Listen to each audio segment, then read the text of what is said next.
What's up YouTube? Georgia Silver Hunter back, and today we will be hunting a full box of NF String & Son nickels from a local Fifth Third bank. It's actually the little branch inside of my local Kroger that has started ordering coins for me, and they called me today to let me know that they got a few boxes for me. So I got a box of quarters too, so it'll be my second bank wrap box that I've been able to hunt recently.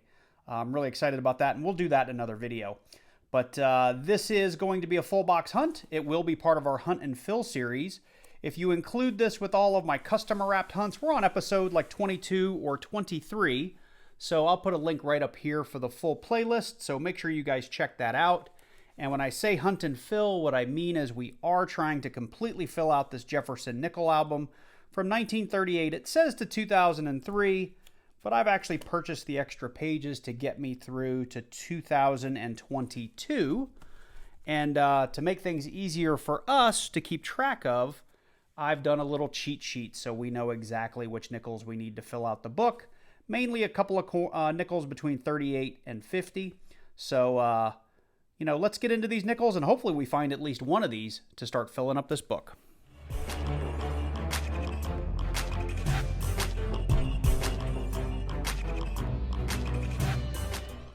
Okay, so we've already taken the top off here off camera. It was taped at the bank because the box fell apart, but as you can see, we have a good mixture of old nickels and new nickels. I see a couple of oldies in here that I'm kind of excited to see what year they are.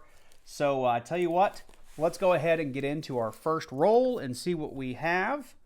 For those of you that are new to nickel hunting, I do have a document in the description down below this video, as well as all my coin roll hunt videos, that is free to download and use. And it shows all of the key dates, the semi-key dates, the years of nickels that are war nickels, your mint errors. It's got all of that in there. So feel free to download that and give it a look. I'm going to quickly just jump through here and see if we see anything interesting. Mainly we are looking for nickels, though, between 1938 and 1959. Those would be old nickels that we would want to keep and hang on to because they're slowly phasing their way out of circulation. We are paying special attention to nickels from 1942 to 1945 because those are called war nickels, where they replaced all the copper in our nickels with silver. So they're actually 35% silver. They needed all that copper for the war, for bullets and bulletproof vests and all that kind of good stuff. So that's why they're called war nickels. What else can I tell you? Obviously, we're looking for buffaloes. That would be pre-38. And then, of course, your V-nickels, which I can't remember what the last year of V-nickels were, but I have one here on the side. You can see it. This is what they look like. So here, get up nice and close. This one's really kind of toned. It's an 1883, and it has a big V on the back for the Roman numeral 5, and that's why we call them V-nickels. So anyway, nothing interesting in that roll, so I'll keep going and I'll bring you in as soon as we find something interesting. So I obviously started on the wrong roll. We're on roll number 2. I'm actually going to do this box this way, and just a couple of nickels in, we have our first find of the box, and it's, at least from the reverse, looks like it's going to be a doozy. I haven't looked at the front yet because we have a mint mark. And most of the buffalo nickels I find, it's either so worn there that you can't see a mint mark, or they're all Philadelphia's. So that probably limits the number of years that this could be. And let's see, do we have a date? We do not. It is dateless. So we may have to nick-a-date that before the end of this video just to see what we have. But that is pretty cool. First find of the box, and it never happens that fast for me, but we have a buffalo. So still on roll number 2, and I've already flipped this over to look at it. It looked old from the back, but we have a Denver minted 1954. So first 50s nickel of the hunt. We're on roll number 3, and we have our next 50s. We've got a, what is it here? We have a 1953 Philly. Roll number 8, and our next find, and it's the oldest Jefferson nickel of the hunt.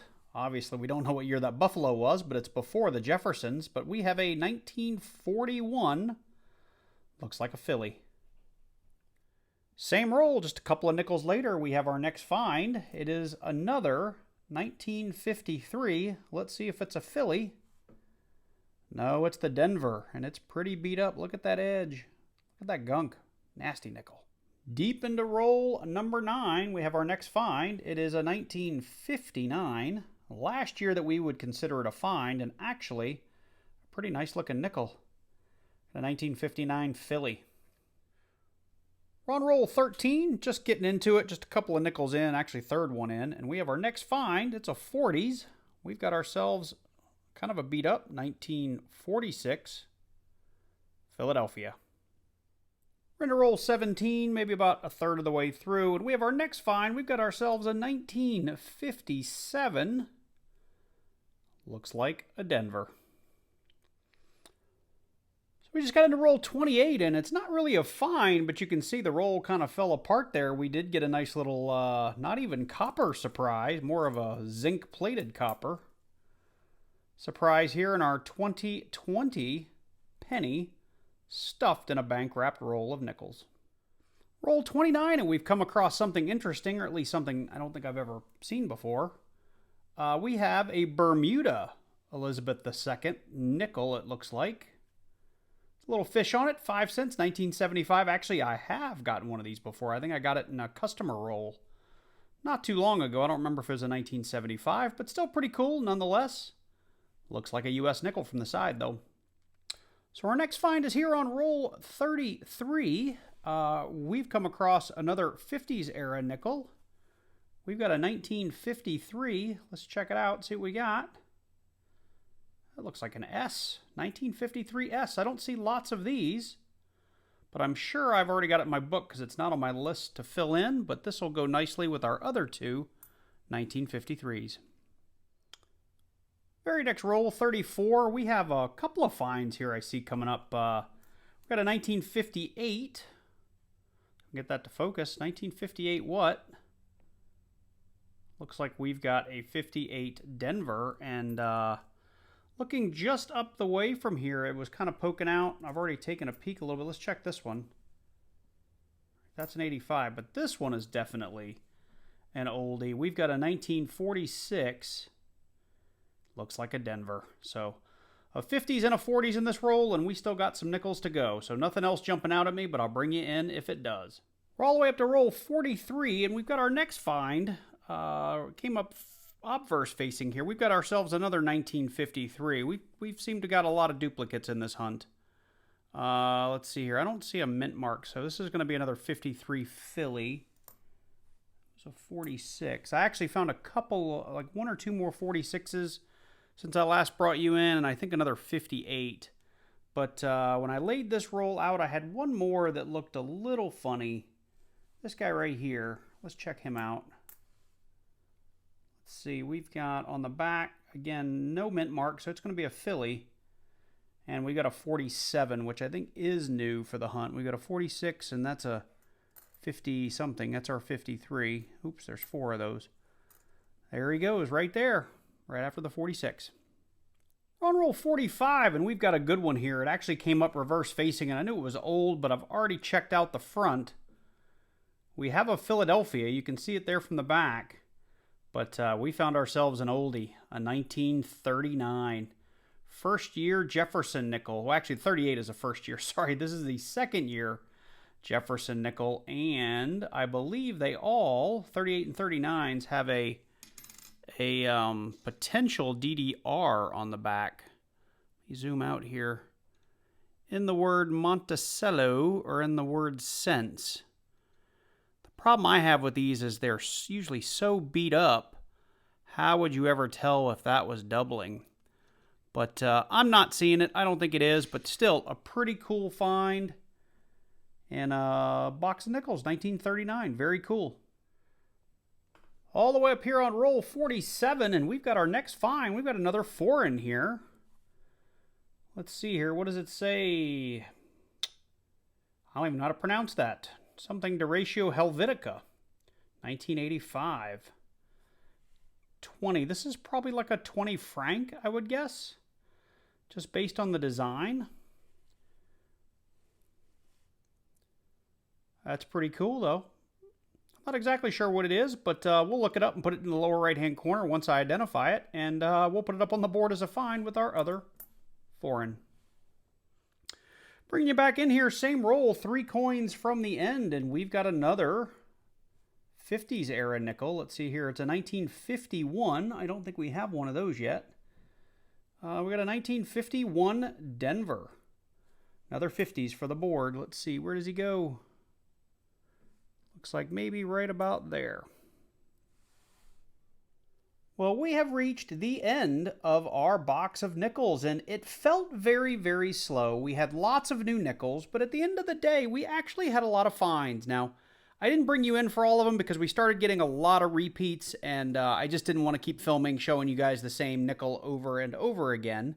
But I think we had, let's see, 6, 8, 13, 15, 18, 19, 20, 21 finds, 21 actual nickel finds in the box.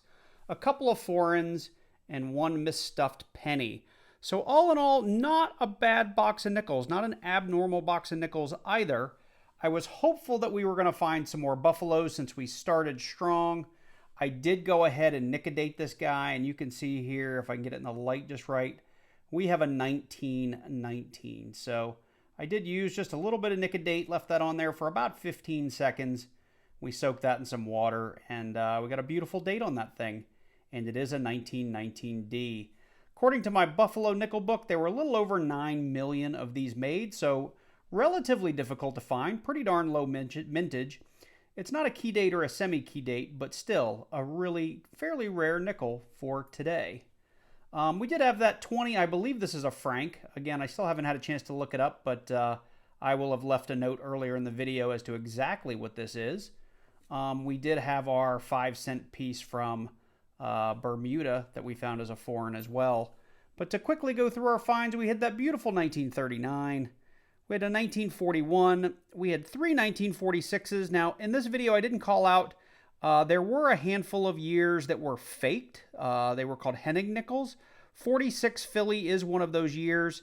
And those nickels are usually shown by, or determined by, there's a little bit of some sort of like scratch or mark or die marker from where they were faked that kind of comes down here between the B and the U and pluribus. And they weigh 5.4 grams instead of 5 grams. Now, you can check that document in the description down below for all the years that were faked. These were weighed. They were all right around 5 grams, 4.8, 4.9. So they were normal nickels.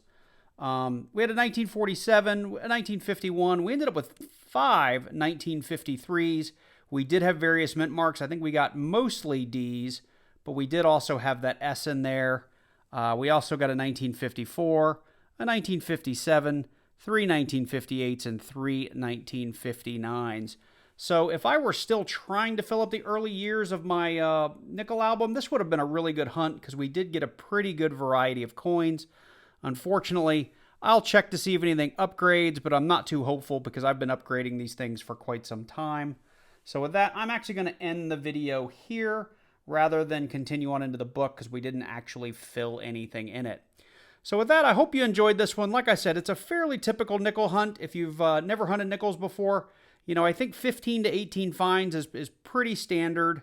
Buffalo nickels are actually pretty tough to come by. V nickels are just about impossible to come by these days because they were minted way back in the late 1800s and into the very early 1900s.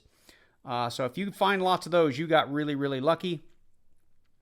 What else can I tell you about it? This was a lot of fun. I hope you enjoyed it. If you did enjoy it, let me know. Drop one down below. Click that like button. Leave me a comment. If you're new to the channel and you like videos like this, make sure you click on that subscribe button and then click that little bell so you get notified each and every time I do release a new video. Special shout out to all my channel members. Really appreciate your patronage. Really helps out the channel. Thank you guys so much. And if you're not a channel member, I do release these videos a little bit early. Sometimes it's just a few hours. Sometimes it's a whole day. But if you want to see these videos before everybody else, make sure you go join. I think it's at $1.99 membership level at a minimum. And you'll get to see my videos early. So with that, you guys take care. And I look forward to seeing you in the next one.